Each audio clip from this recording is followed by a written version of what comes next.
everyone. I'm about to make Uruguayan mate, and I thought I'll show you how I do it. It's a very big tradition in South America. It's a hot herbal tea. It's just drunk every single day. Social, it's shared between people. You never feel alone with it. It's like your companion for everything. It's a very rich caffeine drink. The yerba mate comes from leaves which are dried up and crunched into the herbal tea. This is a yerba mate gluten-free.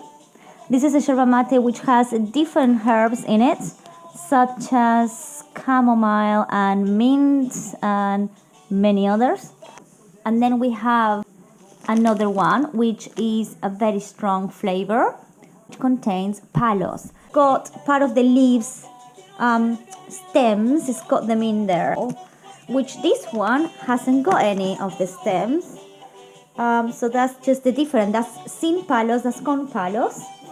And this one has a gaucho in it. In Uruguay, the main food is beef. Beef, cows, it's everything. I have a traditional mate cup. It comes from a plant where it grows like a butternut squash type, and then it's cut in half and it's made into this. This is like a wooden cup. It's covered in leather, and this one has an engraved name of the country I come from. And this is another type of mate cup, which is made with glass inside the leather again, and it also has my country name. Many varieties done, and one which I would not drink from.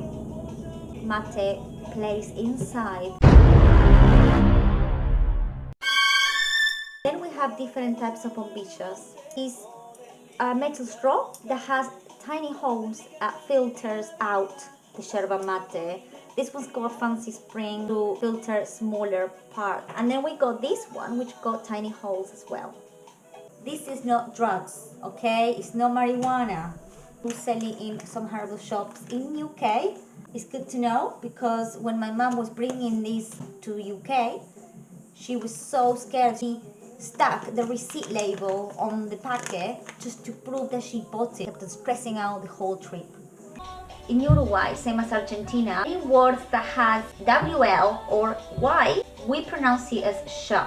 Hence, bombilla and yerba mate. How to make it? We are going to pour. It's not like usual teas where you put a tea bag amount. We're gonna fill up the cup, but not completely full, because yerba mate expands when water is added to it. Do a heap on the cup. Once we did the heap, we add warm water to the lower end of the heap. Then we can add the bombilla to it, just at the lower end, so it will look like this. This is now getting ready. You're supposed to leave a few minutes, and now you boil the kettle. Once the kettle boils, we fill up the flask. In Uruguay, we always use a flask. And we have bags that carries the flask and the mate wherever you go. It's our handbag.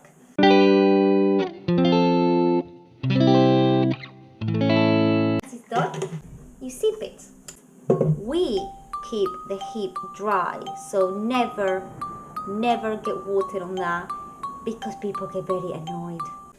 So you add a bit of water just on the end, and you keep the heap dry, and that is ready to drink.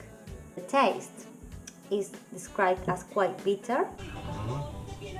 It is quite bitter, indeed. Herby, earthy, like a strong green tea, I would say. It's an acquired taste, but it's refreshing. Because this is a whole all day long drink.